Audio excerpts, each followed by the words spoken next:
Prologue. Dante. 10 seconds. 5 seconds. 1 second. That was all it took. My letters would tell her my story. In her eyes, I would be made whole. Those few seconds would give me the chance to begin. I leaned against the wall and gazed out the window of my villa in solitude as I always did. I couldn't help myself. The entrancing view of the beach that stretched to the blue ocean and mountains in the distance called to me every evening as I had a glass of Richebourg, my favorite brand of red wine, before supper. I told myself the view of the beach was the reason, but I knew that wasn't the truth. It was her. She didn't know I was watching her. She never knew. I hid in the shadows within my villa, surrounded by a beautiful landscape with exquisite scenery between sunrise and sunset. I could have any woman I desired. There was no shortage of beautiful women willing to climb into my bed and comfort me until sundown. But none of that interested me. Not anymore. The only thing I wanted in this world was her. Isabella Kam.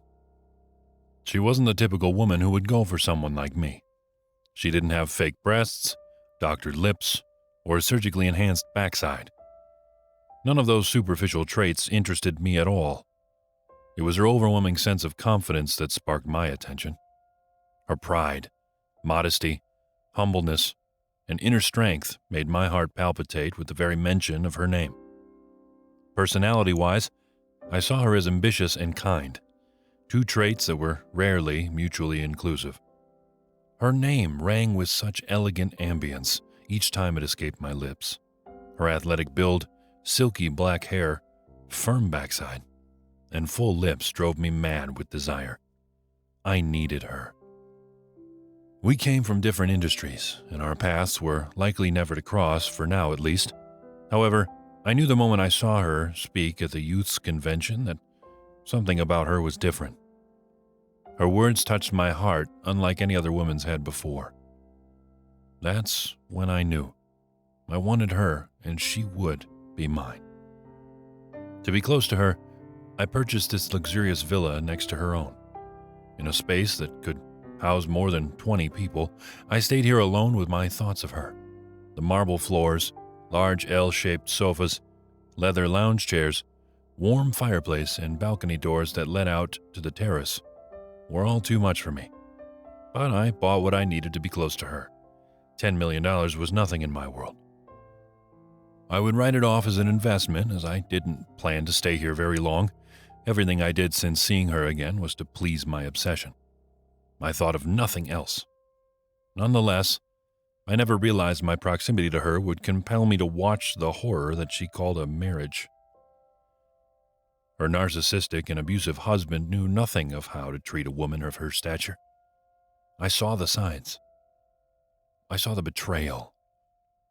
The multiple women who'd come in and out of that house at his beckoning call.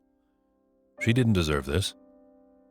I had strong faith in the monogamous nature of marriage, so I dared not make my move until their marriage ended, never interfering in their so-called love until I knew for a fact that it was over, was something I promised myself. All the same, it grew harder each day to remain silent in the face of her beauty. As she sat on the beachfront alone, hair waving in the wind as though she were an angel placed on this earth to be viewed by me solely, I couldn't help but wonder, what would it be like? Her pain was mine to feel. The plight of her sadness, despite all of her success, filled me with regret for not pursuing her more vehemently when I had the chance. Why did women choose to give their hearts to men like him?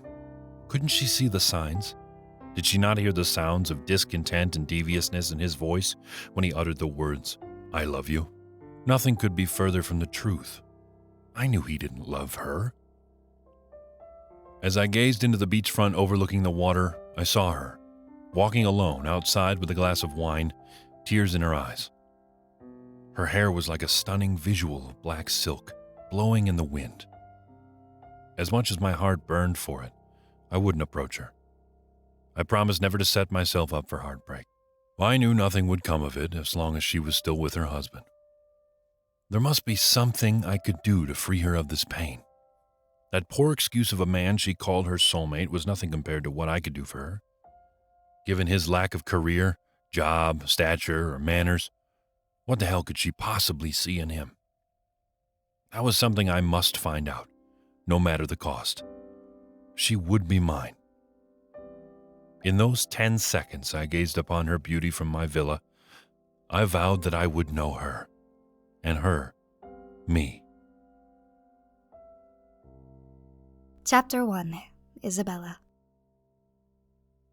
I didn't know what to do with him anymore. The love in our marriage seemed to have run its course, and every day I wished things would return to the way they once were. He had changed, and not for the better. I didn't think he had gone astray, but if he had, it would be over. I trusted him just as he did me. I knew that I still loved him. How was I to know if he felt the same? Ignoring me seemed to be his favorite pastime. My very presence tended to irritate him. Sometimes I found myself daydreaming, wishing he would be more like the men in the novels I read alone on the beachfront. He never asked how I was doing or how my day went when I got home from work. The only things he was concerned with were his phone and computer, which he hid and password protected religiously. My friends told me the things they'd heard about him over the last year, but I refused to believe them. He was there for me when I had nothing, and I would not abandon him based on silly rumors. After all, they were just rumors. That was what I would tell myself. But the time for blatant denial was over. I had to put truth to the gossip. Something had to be wrong when your husband hadn't touched you in over a year. Did he still love me? The coldness of his embrace, the shallowness of his words whenever he spoke the phrase, "I love you," haunted my nerves to the point where I wanted to explode if I didn't get answers. What could he be doing all day when he didn't answer my calls?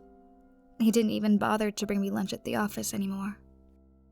He always claimed the scent of other women on his clothes was from his personal training hobby and the number of female clients he had. I knew it was bullshit. I needed to stop being so damn naive and face the facts.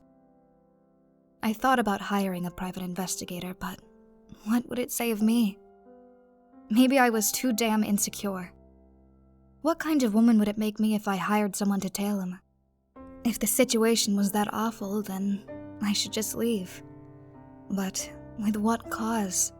I didn't want to end our marriage on the premise of rumor and suspicion. If he still loved me, then I had to know the truth. Perhaps it was just the wine talking. Maybe I was drunk again, allowing self-doubt to get the better of me. I needed to take my mind off this and focus on something else. The beach was clear and refreshing this time of day. Mesmerized by the dying sunlight, I didn't notice when something washed up on the shore. I looked down at my feet and saw a bottle with a thin piece of paper inside. Another letter. For the last few weeks, I'd been collecting these letters. They were never addressed to me, so I was hoarding these without knowing who they belonged to or who they were meant for. What kind of hopeless romantic would put a letter in a bottle on the beach for anyone to find? And why was it always I who found them? That didn't matter now. I'd open it and read it just like the others. They gave me hope that love was not lost. I picked up the bottle and removed the letter. It was a little damp, but the words were still readable all the same. Isabella Kam Williams, I hope this reaches you. My brow curled and my jaw dropped. I was taken aback. Did I just read my name? I love you more than anything. I couldn't keep reading. It wasn't possible. This letter, unlike the others, had my name written on it. How could it have my name on it? Maybe it was my husband trying to trigger the romance back into our marriage. My curiosity had to be sated, so I continued to read. Dear Isabella Kam Williams, I hope this reaches you. For months I have watched you, hoping you would notice me watching you. You don't know me, but I know you, and hopefully, soon we will know each other very well. I sincerely hope my other letters have found you. I just wanted to let you know that you are the honey that marinates my thoughts each morning before my breakfast. Observing you sit in your chair on the beach, sipping your wine, thinking your thoughts, every day makes my very being shine with a light brighter than that of the sun. Even though I don't know you well enough to say this, I love you more than anything. I've followed your progress and successful business acumen in the fashion and cosmetic industries, coupled with your unflinching loyalty to your employees and your respectful, kind treatment of everyone you encounter. Your kind heart and ambitious nature deserve so much more. You deserve real love, a love that would shake the sky and ravage the mountaintops, raining down peace and romanticism, not seen since the dawn of Victorian poetry. I hope soon, one day very soon, the barriers that hold us apart will crumble like the Berlin Wall, to make way for a real love told about in the romance stories you read each day. This is the first time I have dared to include your name in my letters, as I promised myself I would never interfere with the affairs of a married couple. However, the things I have seen, I have heard, force me to express what I feel for you. Please don't think a homewrecker, or me vain, for I will keep my distance until you find out the truth. Until then, I will leave you with this. Love, a word that is meaningless, unless the person who says it truly means it. One cannot force love. It must be felt, and both parties must desire it.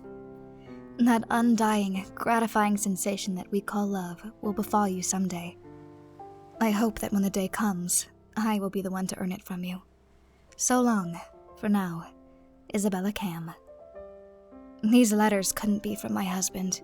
He would never write such kind words. Now I had to find out whom these were from. He was penetrating my heart without me even knowing who he was. I had to find out, and soon. Chapter 2. Dante. I watched as Nathan set out to go hunting, and it wasn't long before he found his prey. This time it was a woman he met at a grocery store. His sexual conquest knew no bounds. Putting him under surveillance was no easy task, but I had to be sure. I needed to know whether the rumors of his transgression held any truth, and what I found was beyond repugnant, to say the least. He'd kept a log detailing the richness of each woman he coerced into his bed. He labeled everything from the amount of time it took for him to talk them out of their clothes to the positions they used while having sex, the number of orgasms they'd have, their ethnicity, their age, their level of naivete. He also included a grade on how well they'd performed. He hid his sexual conquest well enough to buy his wife's confidence, but not that of her friends, who always knew something was off with him. With his sweet promises and way with words, it only took him an hour before he and his conquest were headed to his home. He knew Isabella wouldn't be there. With no shame or remorse, the second they entered the house, he ripped her clothes off and started licking her navel. I could see it all as Isabella's husband, Nathan Williams, the professional womanizer, had his way with yet another woman. My nerves fluttered in disgust as I watched him from my villa. If the walls of their home had not been mostly glass, I would have been spared the repugnance of this rendezvous. Nathan didn't seem to care. He believed he had his wife so firmly tied around his finger that she wouldn't believe anyone, even if they were to show her pictures and videos of his indiscretions. He was a cocky bastard as well as delusional. I couldn't begin to understand what Isabella saw in this man, and hoped my letters would somehow influence her decision to leave him. I wasn't quite sure if Isabella was receiving my messages, or if they were being washed away in the vast sea that pierced the beachfront. All I could do was hope she received them. Gazing through the window, I watched as Nathan, in less than 5 minutes, had his way with the woman. If only Isabella could have walked in right as it was happening. While it would hurt, she would finally be free of the fucker. I would just have to wait until that day came. Until then, I would watch silently in the hopes that day came sooner as opposed to later. Chapter 3. Nathan. "Oh, you were great," I said before rolling off her to grab a cigar. With her large doe eyes, she gazed at me and smiled. I lit my cigar and blew smoke into her face without returning the gesture. "Now get the fuck out." She looked at me, shocked. Only then did I smile, Pulling the sheets over her body, she sat upright and glared at me. "What do you mean, get out?" I laughed and took a long drag of my cigar before taking a seat on a nearby chair. "I mean, get the fuck out," I said, giving her a dismissive gaze. "So you thought you'd just fuck me and kick me out? Who the hell do you think you are?" she bellowed. I laughed even harder. "Take a look, whore." I dug into the pocket of my jeans lying on the floor and threw a picture of me and my wife on vacation in the Bahamas straight at her face. "I'm the married man you just let fuck you raw on the first date. Now get the hell out of my home and the fuck out of my life." I flicked the ashes from the cigar onto the floor with a devious grin. She stared at the picture in shock and then jumped out of bed. "You're a fucking asshole." "You gotta be something, right? Now get your shit and get the hell out." She put on her clothes swiftly and stormed out the front door. "Good luck getting a taxi out here," I sneered. I then hopped onto the bed and spread out my limbs satisfied. Another one for my log. Continuing to smoke my cigar, I pulled a notebook from underneath the pillow. I saw a faint image of one of our neighbors looking on as my latest conquest walked down my driveway half naked, and I hoped he saw everything that happened beforehand. Putting on a show for the neighbors was something that satisfied me. I was just lucky enough that none of them had the guts to tell Isabella what went on when she was gone, and how could they? Most of the people who lived around here were cowards, too afraid to admit to themselves what truly turned them on. I was confident in that fear, and Isabella would never know. Chapter 4. Dante. "Make sure that woman gets home safely," I told my business manager and close friend, Gaspard Dufort. I couldn't believe he was just going to let the woman walk home, heartless bastard. "Should I call her a taxi or offer her a ride myself?" asked Gaspard. "Offer her a ride. It's up to her if she'll take it or not." "Of course, Dante," Gaspard said before he took his keys and headed for his car. I decided to leave for Madrid for a few days to clear my head. This couldn't last long, as I figured Isabella would catch her husband in the middle of one of his trysts soon enough. When that day came, I would have an opportunity to make my move. As I glanced out the window just before leaving, I could see the bastard. I took my binoculars to where I could see Nathan across the way, lying on the bed and writing in his notebook. The book alone would be incriminating enough, so I hoped Isabella would find it. Chapter 5. Isabella. Work was draining as usual. Focusing on emerging markets in Asia was costly and time-consuming. We were testing to see if our cosmetic products would appeal to the Korean and Chinese markets. I had been working on this partnership with the Xinghai Ma Corporation for months, and if this deal went through, it would catapult me into being a leader in the industry, as it should. On the eve of our initial public offering, this company, this brand I'd built from the ground up, would be an economic powerhouse. This was all I had focused on for the last year, and the stress was getting to me. With the constant reporting on our competitive strategy and market fluctuations, coupled with my friends in my ear concerning my husband and everything else, it just felt as though I was ready to pull my freaking hair out. Being a successful businesswoman at the age of 31 seemed like a great accomplishment to some, but none of that mattered if you weren't emotionally satisfied with your home life.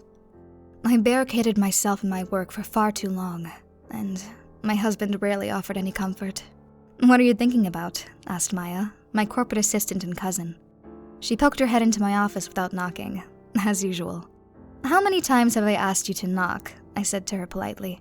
She knew how stressed I was and tried her best to make my life easier, even going as far as making my lunch and picking up my dry cleaning without me having to ask. Bless her heart. Without her, I'd be lost. "Come in, Maya."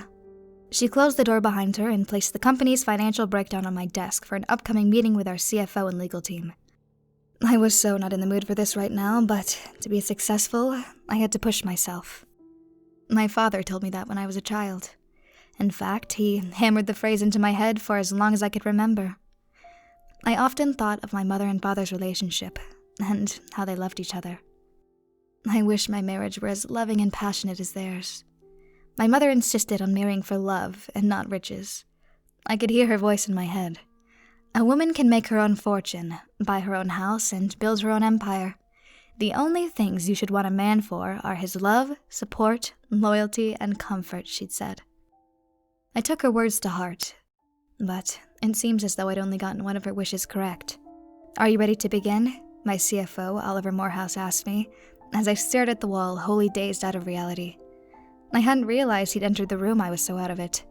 "Yes, please. Let's get this rolling," I said, trying to stay focused. "The IPO should net us millions in new funding for the Asia expansion, Isabella. I understand you still wish to be the majority owner of the company. Am I correct?" he asked. Of course I planned to have a majority stake in the company, as I didn't want some board dictating to me the direction I should take the business I spent my entire life building. I'd be damned if I was forced out of my own company like Steve Jobs was from Macintosh in the 80s, while some board who didn't know the market ran it into the ground. "Yes, 80% share in this company." 80%, he asked? "Yes. When we go public, I will own the majority of preferred stock. I don't care if I have to buy the shares myself when the IPO opens. I want to structure this so the majority sold are common stock or Class B shares. I already own 70% of the company, as I already paid all our debtors. The majority of the profits went right back into the business or were used to buy other investors. With the exception of the Bank of New York and Vanguard, I own this company." They all just stared at me. Oliver knew I was no fool, and he knew I was a strict businesswoman. I knew what was best for this company, as I'd watched it grow through all the hardship we'd faced. It was easy to be ruthless, but I found the more suitable and polite approach to work wonders, especially when it came to customers. A woman knew what a woman wanted, and only a woman could understand the wants and needs of other women in the cosmetics and fashion industries. Finally, my dream was coming to fruition.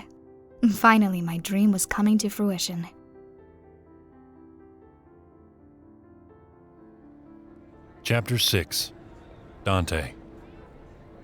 Months passed, and I was still worried, thinking about Isabella and the things she must suffer at the hands of her husband. Madrid was beautiful this time of year, so I didn't have any reason to leave. I walked alone and breathed in the atmosphere of the beautiful city. The Temple of Debod and the Puerta de Alcalá were my favorite monuments to visit. Wandering about the city gave me time to think. After weeks of venturing from one pillar to the next, I made it back to the hotel at the Gran Meliá Palacio de los Duques. My hotel overlooked the royal palace of Madrid. The Baroque architecture made me feel at peace. A sunset gave the mountains in the distance a special kind of beauty, and the way the sky blended with the view of this gorgeous Spanish city helped me to think. It was a somewhat pleasing kind of sadness that I couldn't quite explain. I was hoping Isabella had discovered her husband's bastardliness by now, but whom was I fooling? I knew she wouldn't have time to focus on her personal life with her company going public last month. I also heard she planned to expand into the Asian market, which would probably be a godsend to her husband. Sitting here enjoying the scenery of Spain while this woman I was infatuated with, in love with, was being wronged in the worst way possible had to end. If not for her own sake, then for mine, because I knew she deserved more, as did I. I must find a way into her life. She must know of my existence, tangibly. It might not have been my place, but something had to be done about her husband. She had to see the truth. It wouldn't be enough if I merely exposed his nature to her through videos or photographs. I must trap him in a situation that would reveal everything to her, although hiding my involvement would be the challenge. How could I do this? How? It would mean I needed to get close to him, maybe even befriend him. Thinking about doing such a thing was detestable, but it was something I may have to do. Although if I were to get close to him or even approach him, he might recall who I was. They both might. That was just too risky. I promised myself I would not get involved in the affairs of a married couple and would just let the situation play out as it was. But I could wait no longer. What was I to do? Sit here and wait for him to give her a disease or end up getting her pregnant? She would be trapped in their marriage, or at least by him for the rest of her life. Certainly not. There was no way in hell I was going to allow that to happen. This needed to stop, and it needed to end now. I needed to get my ass back to the U.S. and put my plan into motion before this went any further. The time for lovers' cowering was over. I had to be more straightforward with my feelings for her. I had to tell her how I felt, but only after their marriage ended. Then again, who was I to interfere in their lives? Should I hold my love for her inside until it no longer existed? My mother told me never to meddle in someone's love life. Nevertheless, what about my heart? What of my chance at happiness? My obsession with Isabella must be satisfied one way or another. There was the off chance that she wouldn't even find me attractive. Maybe she would think I was too forceful, or see me as only a friend. After all the broken promises and downright shitty relationships I'd been in, my heart was too fragile for that kind of rejection. And the last thing I wanted to do was be rejected by her. If a man wanted something bad enough, he would be more than willing to risk it all, if only for the slightest bit of success in having it. That was my insane thought process. Yet again, I was questioning myself too much about this, and it was getting me nowhere. This moral dilemma inside me was killing my chances of ever being with her. Her husband had no morals, ethics, or humanity as far as I was concerned. Maybe it was time I started to act a little more like him. Perhaps I should put my morals off to the side for the time being and do what I must to have her for my own. I knew my letters started to fill her heart with love for another. That was if she even received them. All I had to do was drive the dagger of love a little deeper and she would be mine. I needed her in my life just as she needed me, even if she didn't yet realize it. "Enjoying your solitude again?" asked Gaspard, who always seemed to pop up at the strangest of times, usually when I was alone and lost in thought. "Nothing, just thinking," I said. "Thinking out loud, you mean? I've been sitting in the back room listening to you carry on and on with your self-doubt and fragile sensibilities for the last 30 minutes. What's the problem?" I gazed at him before I took a sip of water from the glass at the table next to me. "The problem is I'm in love with a married woman," I sighed. He chuckled. "I know. I heard you talking about it. You sound like a crazy person out here talking to yourself. I also heard you say something about her husband and bastardliness. Is that even a word?" I scrutinized the scenery from the balcony of my hotel suite, reluctant to answer any of his questions. But I knew him. He would not give in until he knew everything there was to know. I had to learn to stop talking to myself. "Well," he pressed, "her husband has cheated on her multiple times, and I'm not sure if she knows.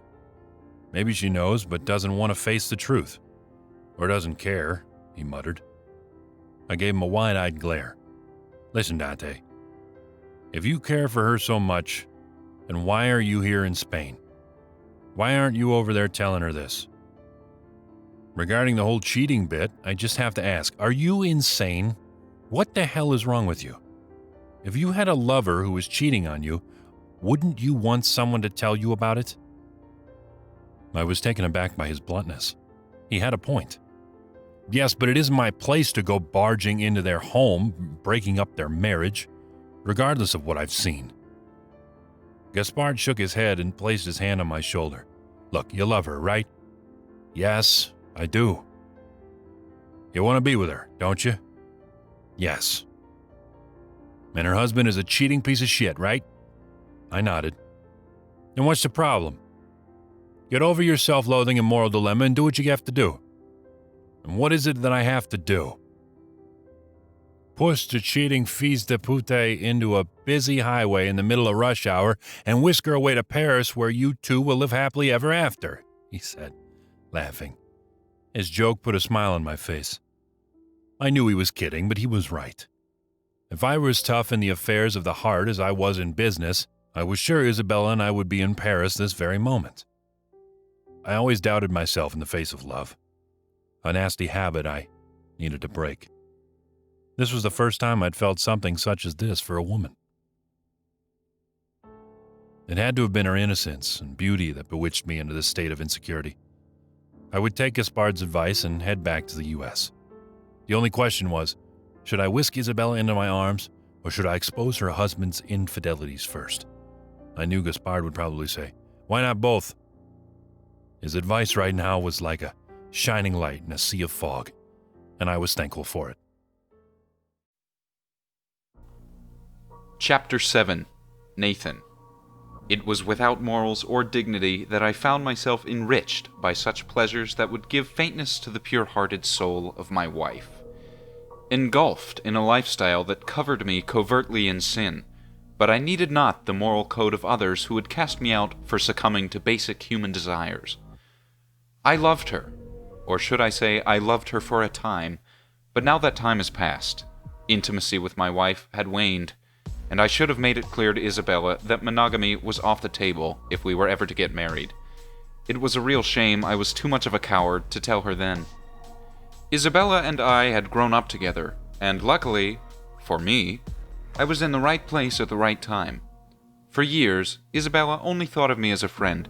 However, as time went on, she began to develop feelings for me, which helped me to weasel my way into her heart while hiding the string of women I'd been with from teenage to adult years. Isabella was too concerned with her education and entrepreneurial success to notice anything. By the time she fell in love with me, it was too late. I was a brilliant, smooth talker, and eased my way in until she said the words, "I do." Riding the waves of her success was all I wanted, and that was what I received. Having discontinued my bipolar meds years ago, I saw what I'd been missing, and I realized I'd rather die than live out my life as a zombie. The only thing that mattered to me now was flesh. The sweet young flesh of a new woman was what I craved. I tried to reflect this desire on my wife, but it was no use. I needed new women all the time, or else I would grow bored, and nothing was more terrifying for me than being bored with your life. It was equivalent to death in my eyes, and death was what would befall me if I had to give up this life, even if it was by my hand. With Isabella toiling away at the office day in and day out, I had free rein without being subjected to suspicion. I may have had many flaws, but pleasuring a woman was far from one. While my last conquest ended prematurely due to my unflinching excitement of a new woman, I guaranteed that would not happen again. There was no doubt the man from next door had seen my sexual triumphs, and I hoped I had been able to put on a good show for him. I wanted him to see. What was the use of harnessing one's sexual prowess if not for exploitation? It had been said that no crime would be committed or condemned if the persons involved did it for the sake of pleasure. Did Marquis de Sade not make that clear in his book, Philosophy in the Bedroom? Was my life not the cultivation of such teachings? I gave pleasure to women, and in return they gave me comfort. Was that not the righteous? Was that not the purpose of man? Must society condemn the actions of one whose sole aim was the pursuit of pleasure, regardless of the pain it may cause others? My wife should be satisfied I was able to seek out pleasure without her. She should be grateful. No, better yet, happy for me. The celebration of pleasure was much like the celebration of love. It should wash away any pain felt by any other parties involved. This society was ruined and had brainwashed men and women alike that fidelity was natural, while non-monogamy was to be condemned and judged. I found this to be utter rubbish. Fidelity, a system of control put in place by the selfish, nothing more than emotional slavery. These constructs were mere fantasies produced by the emotionally insecure and sexually repressed. My wife shouldn't fear me taking another person to bed any more than I would her. My only regret was that I didn't make my intentions known before marriage. I had the foolish belief that I would be able to bring out in her what I had brought out in myself. The truth would come out soon, however. Desire was always there, and those who acted out their desires must not be judged. Why become a prisoner in your flesh? Women, whether they wish to admit it or not, always desired the alpha male. Their skin flushed red, sweat flowed through their pores, and the juices streamed amid their wet gash at the very thought of being dominated. The alpha male's purpose was to taste those juices, that passion. The sweetest part of the taste buds watered just before the tip of the tongue engaged the clitoris. That was the way of man. Those foundations were the ultimate pursuit of pleasure I lived by. The doorbell rang, and I knew whom I was expecting. My favorite lover, my beloved Valentina, hair of gold and skin of shining white porcelain, wrapped in a cocoon of silk, pink flowers, and nude suede high heels. My mouth watered at the sight of her. I could see right through the dress that exposed her bright skin in the moonlight. With Isabella out of town, I could have my way with her, out in the open. The wind blew, forcing her dress to cling to her bosom. Her nipples stood on edge, calling my long, moist tongue to give them a lashing. She knocked on the door, even though she could see me standing there, waiting for her to enter. Pretense seemed to have its clutches on her, as she refused to come in until I invited her. She had done this a lot, and each time made my heart thump faster with anticipation. She gave me the come hither through the glass door as the wind blew her hair off to the side, slightly covering the right of her face. She licked her lips and caressed her breast slowly and softly, waiting for me to let her in.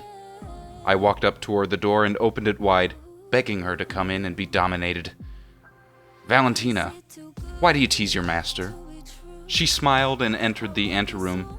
I closed the door behind her. "Take off that dress," I commanded. "Yes."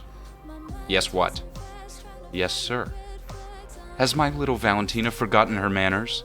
Are you not to address me only as sir or master? Perhaps you need a taste of the hand before we continue, I hissed. Valentina lowered her gaze in submission. I scoffed at her. Perhaps later. For now, I must quench my thirst with the sweat that ran down her inner thigh on this hot summer night. My beautiful plaything knew not to wear panties in my presence, and she obliged me every time we met. I got on my knees and ran my hand up her outer thigh. This hand soon met her soft, cushy backside. I forced her legs open, and she gave a small, pleasurable moan at what was to come. "Are you ready?" "Yes, master," she said, waiting for my tongue to meet her soft skin. I used the center of my tongue when I licked her right inner thigh. Her juices dripped on my forehead, steaming and hot, as she anticipated my wrath. Just as I was about to enter her gushing pleasure chamber, I halted. I did this many times, as I wanted the anticipation to grow to such intensity that when I did lay my tongue on her wanting gash, she would explode in climactic obliteration. "Are you ready, Valentina?" I stuck my finger in her ass. "Yes, master," she screamed. I looked this devilish little angel in her face, her mouth gaping and her eyes squinted shut, begging me to lay waste to the suffering of denied pleasure. Without a moment more delay, I engulfed her dripping pussy with my mouth, twirling my tongue over her clit. She screamed in sensual delight, commanding me to keep going. I would not stop, not until this beauty had finished in my mouth, with juices pouring into my throat like the sap running down a maple tree. I could feel her pussy twitching with each twist of my tongue, and it was magnificent. I had her now.